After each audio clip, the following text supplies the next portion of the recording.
Prepare to get gas because it's time for the Week in Gear. This week, I fall in love with a single pickup guitar. A British guitar player with an afro finally releases his new signature guitar, and my pick of the week might actually be my pick of the year. This week's show is sponsored by Sweetwater. More about them in a little bit. Okay, let's kick off this week's most exciting gear releases with something new from Music Man. Announced at NAMM this year, but now available to buy and order and all the rest of it, Music Man give us the Rabea Massaad Artist Series Sabre in Vile Blood Burst and Frenzied Flame Burst. These have an older body with a satin flamed maple top, a roasted bird's eye bolt-on maple neck with a 10-inch radius, ebony fretboard, lovely, lovely, 22 stainless steel frets, a Music Man trem, and Rabea's signature bare-knuckle silo humbuckers. It's also good to see it strung with 10 to 52 Ernie ball slinkies, because I'm pretty sure that's what Rabea plays, and his playing style probably requires that heavier bottom end. And I don't like it when guitar companies release signature guitars with the wrong strings on. So, well done, Music Man, if that is right, in fact. Rabea, if you're watching, let me know. If someone else is watching and they know, also let me know. It comes with a soft shell case, but here is the kicker. It is $4,000 and around the same in British pounds and euros.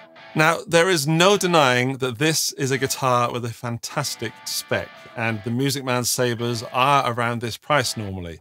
And I am entering into dangerous waters here, so I want to make it absolutely clear that I say this with the greatest respect.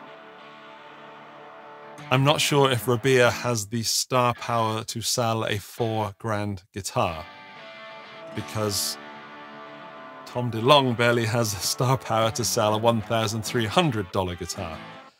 And I really hope that I'm wrong on that, because I really like Rabea both as a person and as a musician, and boy do I respect him, because he is one of the most phenomenal musicians I've ever heard play. And there's so much more to him than just online, in both as a musician and as a person. He's a top bloke. I know that his fan base is extremely dedicated, but I'm not sure that they're the sort of people that have $4,000 for a guitar. So I'm very curious to see how this plays out, and I would hope to see a more affordable sterling version available in the near future. But it makes absolute sense to do a full-fat, expensive version first. I hope it works out. Let me know what you think in the comments section. And if, Rabea, you're watching this, I mean it with all the respect. I'm sure you have a plan in place, and I would be excited to hear about it in the future. Number 4 on my list of this week's most exciting gear releases is the long-awaited Tom DeLonge Starcaster from Fender. And boy, this has put the cat among the pigeons. Now, I featured this last week because it was a rumor, and now it's official, and we have official specs. So here we go. Tom's Starcaster is a semi-hollow body with a laminate maple body. It's got a roasted maple neck, a rosewood fingerboard, and just the one Seymour Duncan SH5 pickup at the bridge, exactly as we all expected. They're available in satin shell pink, satin Olympic white, satin surf green, and satin shoreline gold. My favorite is the pink. Now, here is the controversy. Now, here is the problem. They're not made in America, nor are they made in Mexico. They're not made in Japan. They're made in Indonesia. Now, I have no problem where a guitar is made. I care more about the parts that they use, and I care more, most importantly, about the time spent on building it and the finer details. Then I care about the price to reflect those details and things like that. But these are coming in at somewhere between $1,200 and $1,350. So the markup on these must be absolutely huge. I could be wrong, it doesn't compute. Indonesian, I don't know. Anyway, if you're not a Blink-182 fan, I'd love to know what you think about this guitar just as a guitar with the specs it has and at this price point. Does it appeal to you or not? Because the Seymour Duncan SH5 is an overwound PAF pickup, so it could actually, you know, have other uses rather than just punk rock. Please let me know whether you like it or not in the comments. An interesting thing is that the Squier Affinity is also made in Indonesia, and you can get one of those for about 300 bucks. Now, I know it doesn't have the same spec as the Fender, but if it has the same body made in the same factory and assembled in the same factory, I can't quite figure out the difference in price. However, looking at the serial numbers of both of these models in images that I found online, the Squier could be made in a different factory to the Tom DeLonge Fender. And again, I don't care in which country guitars are made, I care about how good the guitar is and how the price of the guitar reflects that quality. To put my money where my mouth is, I have ordered the Tom DeLonge Starcaster. In fact, I ordered two to shoot them out against each other, and I ordered a Squier Affinity, and I will do a shootout as soon as they arrive. Oh, and I ordered a Seymour Duncan SH5 pickup, so I can put that in the Starcaster Affinity and, you know, see what happens. It's going to be interesting, at least for me. Tune in, subscribe. Before we get to number 3 on the list, it's now time to talk about this week's sponsor, Sweetwater. Yep, Sweetwater are this week's sponsor, and I'm going to give you 3 reasons why you need to visit them. Number 1, they've got some cracking deals on at the moment. If you go to their homepage and click on deals and then click on guitars, that'll bring you to the guitar deals. And bang, right at the top is 20 bucks off 2 Keeley pedals, and they're pretty new. If you still don't have a Katana 50 amp, there's $40 off those. There is a Squier Sonic Mustang for $180 there. Reason number 2 to visit Sweetwater, they always have a giveaway on. To get there, go back to the top of the homepage, go to giveaway, and there is a $2,000 PRS up for grabs. And if that's gone by the time you see this, there is always a giveaway, so something equally as shiny will be there instead. And reason 3 for visiting Sweetwater is that if you use my link, which is in the video description and first comment, you support this channel, which means I can bring you more shows like this one.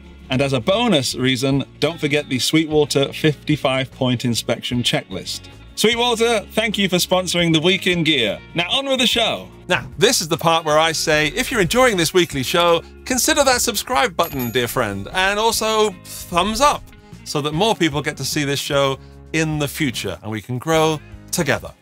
Thank you! Number 3 this week is a pedal that I happen to have right here with me.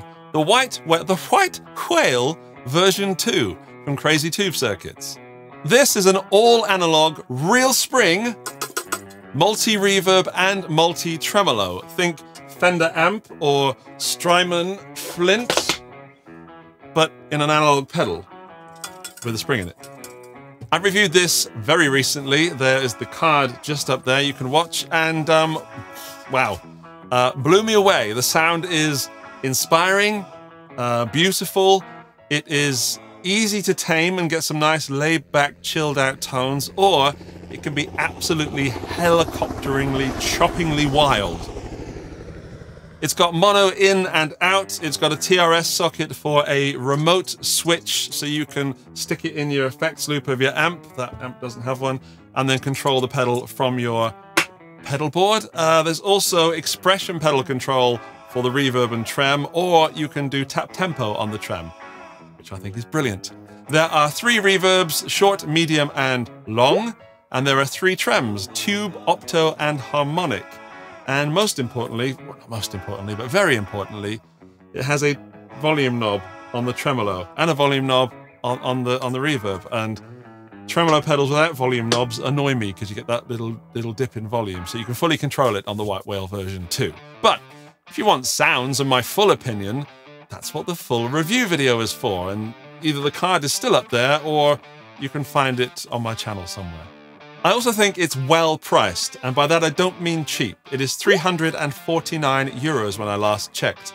And if you're looking to add some all-analog Fender-y goodness to your pedal board, this is a solid choice.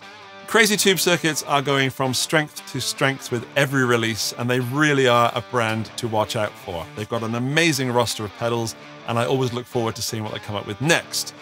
Links in the video description to that. The most exciting guitar release this week is from Schecter. Schecter have released the Black Ops series. These are 3 Telecaster style guitars that you can get as a boring old 6-string or as a multi-scale extended range 7 or 8-string. All 3 models come in satin black open pore finish. They all have mahogany bodies and necks with ebony fretboards, and there's just the one Fishman Fluence open core modern humbucker in the bridge position. They also have Schecter locking tuners, and they are all available as left-handed models. There you go, Kelvin. The 6-string PT Black Ops has a slim neck profile, a 25.5-inch, which is Fender scale length, 24 stainless steel frets, whereas the PT7 is a multi-scale 7-string, which goes from 25.5 inches to 27 inches, and the PT8 adds an 8th string. Now what's interesting is the PT6 has a 14-inch fretboard radius, the PT7 has a 16-inch radius, and the PT8 has a whopping 20-inch fretboard radius. And that is flatter than the earth on your weird auntie's Facebook post. For those of you wondering how versatile a single pickup, single volume control guitar can be, I mean, there's 2 this week. Can't believe it, actually. This one has, a master volume and a single pickup, but also a 3-way switch, which gives the Fishman Fluence pickup 3 different voices. The PT6 is coming in at around $1,199. The PT7 and PT8 are around $1,249 and $1,299 respectively. Now, I love this so much. I think these are some of the best looking instruments I've seen in a long time. The fully blacked out look is usually something I would never go for, but here Schecter has tripped a switch in my brain that I cannot quite explain. The specs do seem fantastic, and this might actually be the 7 or 8 string for me. Just got to deal with that slim neck.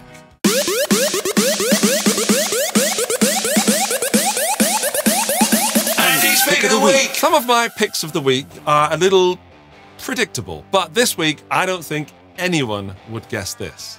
My favorite thing to come to the guitar world this week is the XO variable crossover from Great Eastern Effects. Now, I'd not even heard of this pedal company until this week, but Gary O'Neill of Gary O'Neill fame, he sent me this and I am fully into it. But what does it do, Andy? Well, I'll try and answer that simply.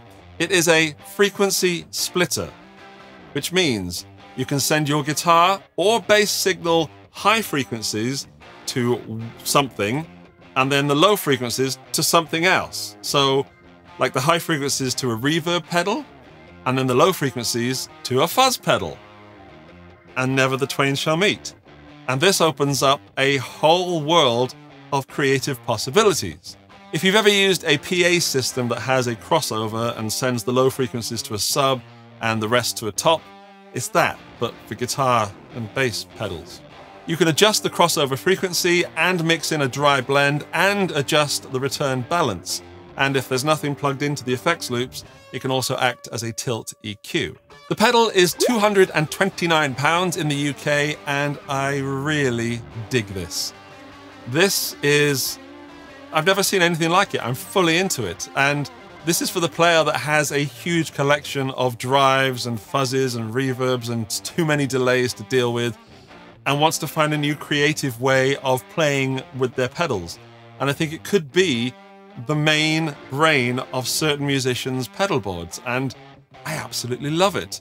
So I urge you that if this slightly interests you or tickles your brain, go and visit the website. I'll put links down there, and support a small pedal company while also getting a very unique pedal too. Go and get them sold out. Whew. Thank you to the wonderful people who support this show on Patreon. Their names are on screen now. Hello. And also to the lovely people who support right here on YouTube. Their names are also coming up on the screen. Yeah, hello. If you would like your name to come up on the screen next to this face, then click the join button right here on YouTube, or visit my Patreon link, which is somewhere down there. As always, here is a special thanks to the top tier members. And Sarang has requested that I read it like a robot. So here we go. Sarang, Narayan, Andrew, Morgan, PQ, Deads, Dustin Bonnet, Gary O'Neill, Josh Tenberg, Chris, Huff, Doug, Paget, Alinta, Boston, Boom, Shakalaka, Dirk.